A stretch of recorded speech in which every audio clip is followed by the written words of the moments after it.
Meanwhile, at the memorial service, the guests moved about, talking and socializing, their voices mixing with the soft hum of conversation in the large hall. Liwei stepped outside, needing a moment of quiet, and found Kai standing alone by the edge of the terrace, a cigarette in his hand, smoke curling into the evening air. He moved closer and stood beside him, noting the familiar act. Observing him, he commented on the cigarette, noting that he thought Kai had quit, and asked why he had started again. Kai glanced at him calm, yet distant, and said it was only temporary. He would stop again soon. He inhaled deeply, letting the smoke escape slowly, and Liwei noticed the quiet in him. The silence felt heavy, almost thoughtful. Curious, he asked what was on his mind. Kai dropped the cigarette, grinding it under his shoe, the smoke disappearing into the night. He turned to Liwei, his expression serious. He admitted that he feared his family would become even more divided than it already was. It had already been fractured when their father was alive, and now, with him gone, things could only worsen. He spoke about responsibility, about someone eventually needing to take charge of the family and its assets. His concern was Fang, too reckless, too impulsive, and he feared that Fang might destroy everything left behind. Liwei's gaze sharpened. He asked why Kai couldn't take on that role himself, why he didn't step in. Kai chuckled softly, almost bitterly. He said that he did not care much for family power or business, that his focus had always been on what he loved most, music. But he worried about the family's assets left behind by their father, knowing that if mismanaged, everything could crumble. As he spoke, Fang appeared, his presence cutting through the tension. His voice was strong, echoing in the courtyard. He reassured Kai that he should not worry about the assets, claiming that he was sure their father had left him in charge through the will, that all Kai needed to focus on was his music, as he had done all along. Fang's eyes flicked toward Liwei, a faint laugh escaping him as he taunted that Liwei's days were numbered, that East Gate Group would soon be back in the rightful hands, and Liwei would be reduced to nothing. Liwei remained unfazed, his expression unchanging, his gaze cold, almost dismissive. Finally, he broke the silence, questioning what made Fang so certain. Fang laughed again, his voice echoing, a mixture of amusement and confidence. Kai, curious, leaned in and asked if he had found the contacts of the mysterious man their father had been working with. Fang's eyes sparkled with defiance. Kai warned Fang that it was dangerous, that he should not involve himself with such matters or people, or he might risk his life. The situation was far bigger than he imagined. He chuckled lightly at Kai, calling him a child, insisting that he focus on his music and leave the family business to him. Turning to Liwei, Fang's voice took on a mocking tone. He told him that he would meet the man Liwei had longed to meet before him, and that when that happened, Liwei would pay. Liwei simply chuckled, wishing him good luck, his calmness a stark contrast to Fang's bravado. Frustrated, Fang walked away, leaving Liwei and Kai standing together. Liwei's phone beeped, breaking the charged silence. He looked at the screen. It was a message from Amara. She informed him that she was going out with Momo. His expression immediately shifted, sharp concern flickering across his face. Without hesitation, he dialed her number, asking where they were going. Amara hesitated for a moment before answering that they were heading to a club.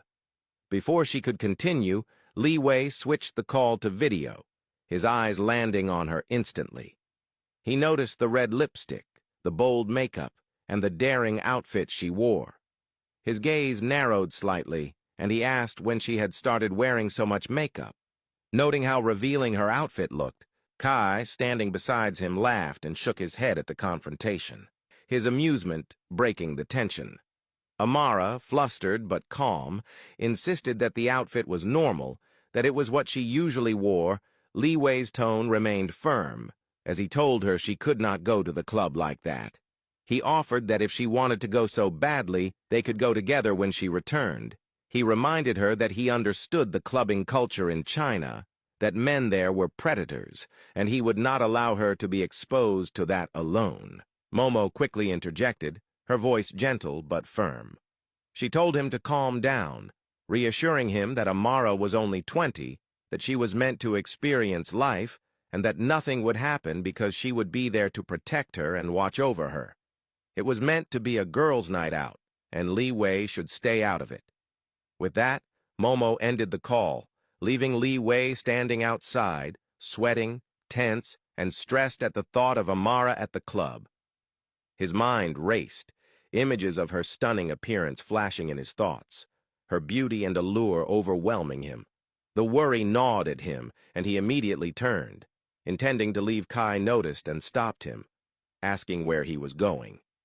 Liwei looked back at him, his voice measured but urgent, and said that he was heading to Beijing. Kai stood there, laughing softly, telling Liwei to stop overreacting. He reminded him that Amara was only 20, just as Momo had said, and that she deserved to experience life a little. He added that nothing would happen. It was simply two girls wanting to have fun together. Liwei remained tense, his hands clenched. He stated with a low and serious tone that he could not bear to imagine the lustful eyes of men on her. Kai laughed, shaking his head, telling him that men would always look at a beautiful woman, and asked if he seriously intended to kill every man who dared lay eyes on Amara. Liwei's tone remained unwavering and serious as he stated that, if he had the chance, he would do it. Kai sighed and shook his head, telling him to relax, that Amara should be allowed to enjoy herself with her friend. He reminded Liwei that Beijing was a lively city, full of energy, and that they could not spend every day cooped up at home. Liwei exhaled, calming slightly, and pulled out his cell phone. He dialed Amara's number, instructing her to send him the name and location of the club they planned to go to. After hanging up, he immediately called the club. Speaking to the manager with precision, he described Amara and Momo's looks, emphasizing the need for their safety.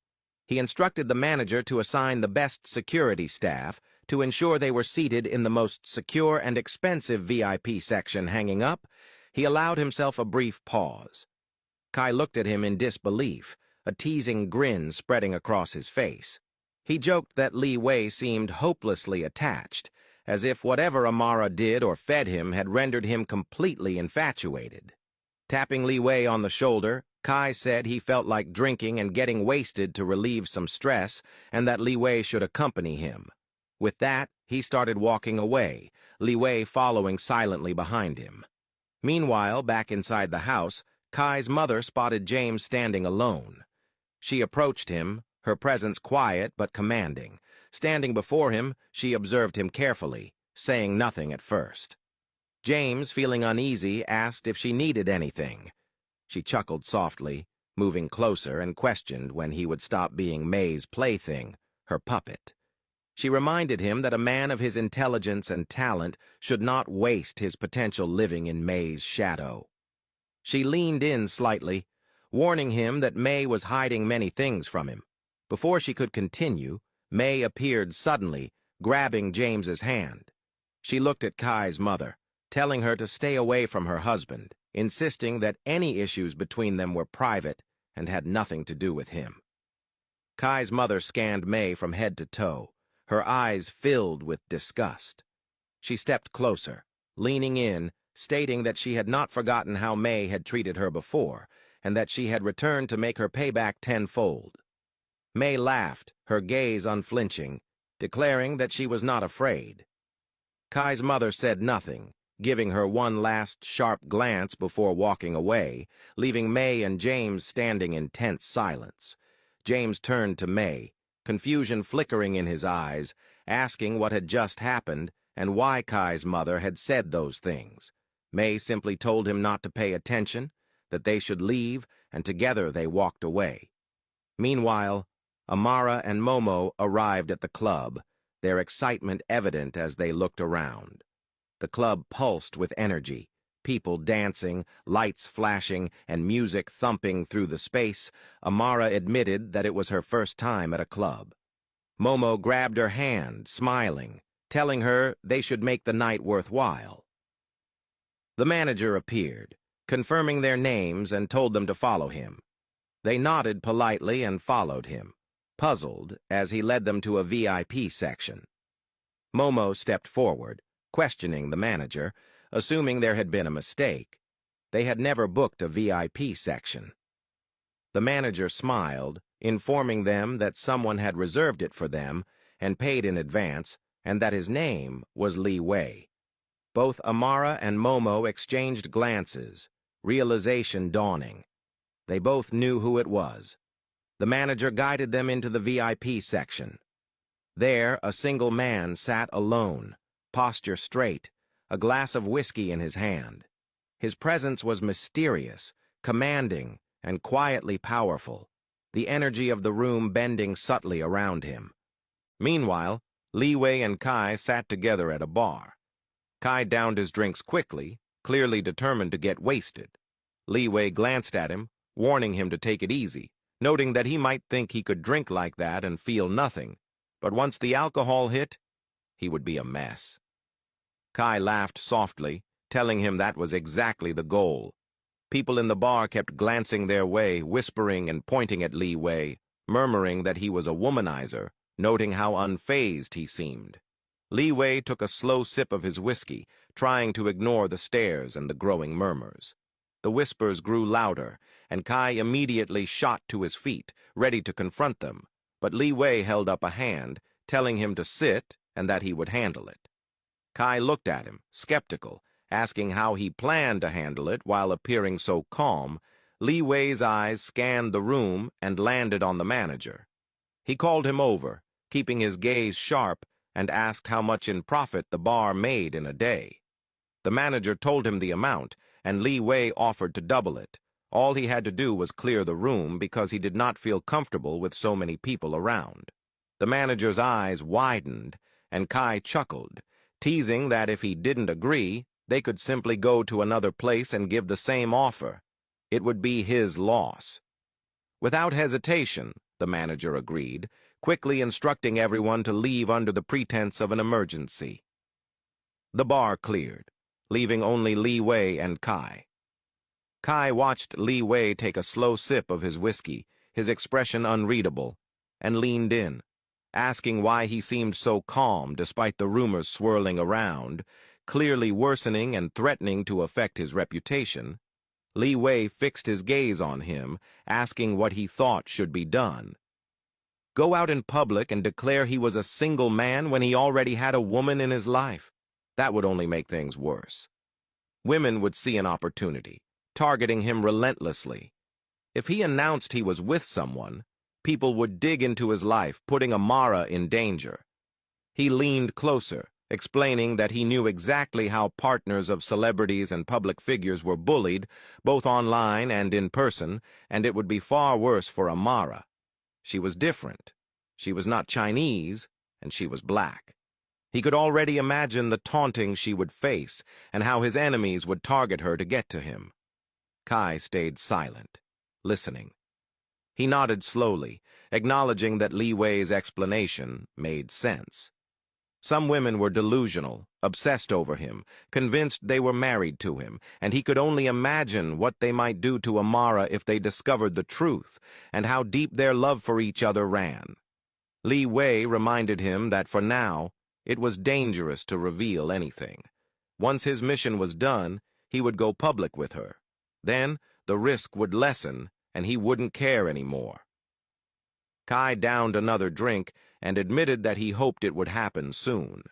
He stated that Amara was a young woman after all, and she deserved to be loved publicly, not in secret.